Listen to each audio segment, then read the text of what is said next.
fantastic. He does everything for your organization. If you gotta fix relationships, then fix relationships. But that's something that Pete Carroll has to focus on because this is a definite key. I love it. All right, next one, we go to the Jets and Sam Darnold. Do you keep him or do you trade him?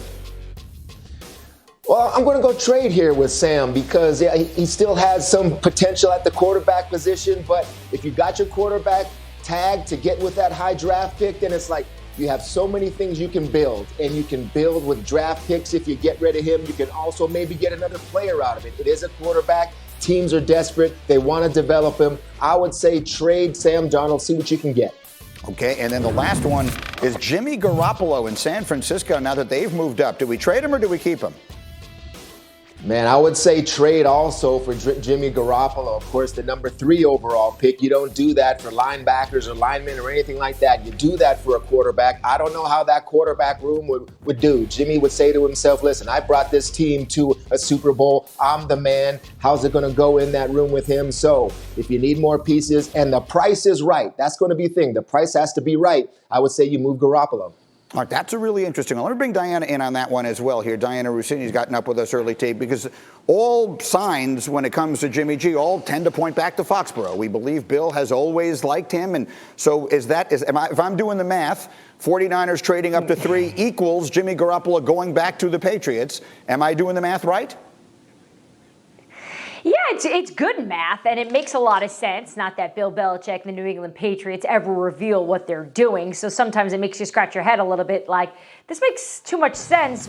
There's no way they would let us all know about this. But I've talked to a bunch of people in the league about this, and it just, enough people I trust have told me that the Patriots' interest in Jimmy Garoppolo has been consistent. This has got to be more of San Francisco willing to make the deal, and of course New England having the right amount of picks and the money to get Jimmy to bring him back. And that's really what it's going to come down to it.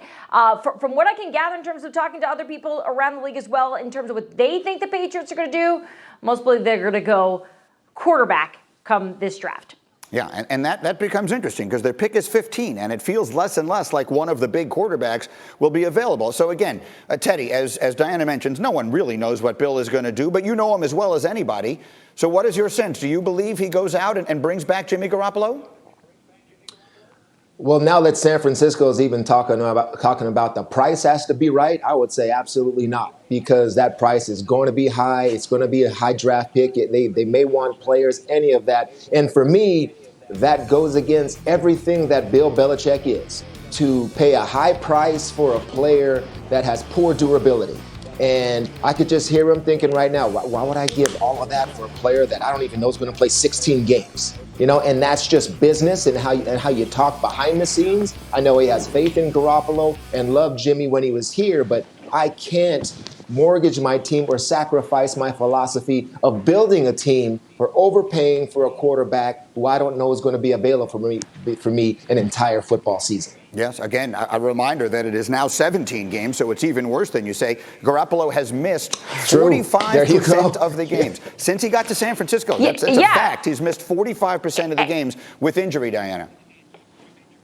Yeah, and Greeny, you heard Kyle Shanahan, who does a really incredible job of being transparent. He's one of my favorite coaches to cover because he'll just tell you what he's thinking. And he kept pointing to the fact that durability is their issue with Jimmy Garoppolo. It's not his play on the field. And GM John Lynch put it out there as well. For the right price, they'd be willing to deal Jimmy G. So it's not off the table. It's just right now the plans, and they're saying all the right things. Jimmy's on this team, he's on the roster, he's going to be part of our plans. But if the right team, perhaps a desperate team, comes in, San Francisco would be willing to strike a deal. It's a fascinating... Yeah, and guys... Go ahead, Teddy. Yeah, let me say this really quick. I mean, of all the activity that the New England Patriots have had over this offseason, of the signing of the defensive players and the offensive players and the tight ends, these are multi-year contracts with this year in mind, next year in mind, the year after that. There's only one free agent that's signed that's only a one-year contract deal, and that's Cam Newton. So Is Bill looking to go with Cam Newton right now and just go with it and then build and get this team better for next year is when he makes his play for his quarterback? That's something to consider also.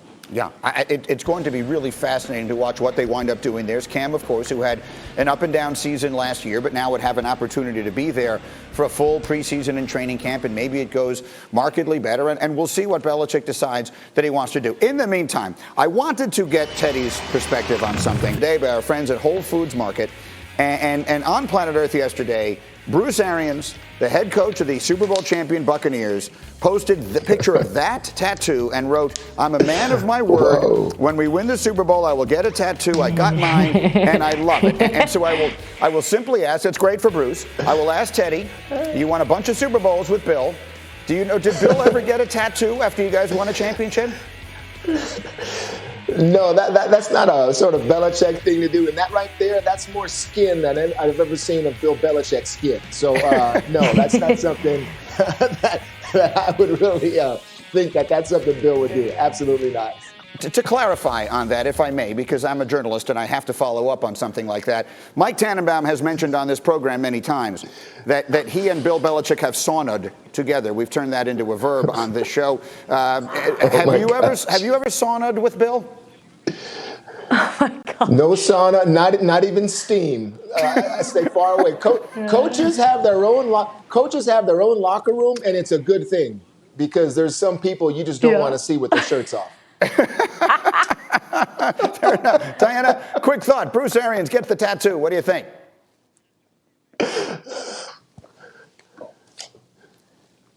Diana, I've bewildered you. Bruce Arians gets the tattoo. What do you think? You know what? I was thinking of the image of Bill in a sauna, and I was kind of grossed out by it all. You know what? Actually, my first thought was when I saw that tattoo was Teddy's good friend, Mike Vrabel, who, remember last year, 2 years ago, said what he would be willing to do if he won a Super Bowl. Maybe Coach Vrabel should take a little tip from Bruce and just go with the tattoo and not get rid of any body parts. So good for Bruce Arians, though, man. Keeping the band together and sticking with his word. All right, let me try and segue out of this as gracefully as I can. Both of you sit tight because you're hilarious. Let me run the floor with the college basketball action last night. On the women's side, South Carolina coach Dawn Staley has brought that team back to the Final Four for the third time in the past 6 years. The Gamecocks defense was suffocating last night in a 62-34 Elite Eight win over Texas. So on they go. Elsewhere last night with Russell Wilson in attendance, the number 1 seed Stanford Cardinal knocked off the 2 seed Louisville to advance to the Final Four. Wilson's sister Anna hit a clutch 3 in the fourth quarter to help the Cardinal advance with her famous brother in attendance to watch and cheer. And a reminder that once again we will have the NCAA Women's Final Four on ESPN and always on the ESPN app. Friday, South Carolina takes on Stanford in the first game. That's at 6 Eastern. Then Arizona, UConn in the second game. All of the action at the Alamo Dome in San Antonio, and all of it, as always, available on the ESPN app. Coming up, the CEO of the Packers facing questions about Aaron Rodgers' future. It's what he didn't say that will raise your eyebrows. Ryan Clark will weigh in. He'll join this party next. Get up on ESPN.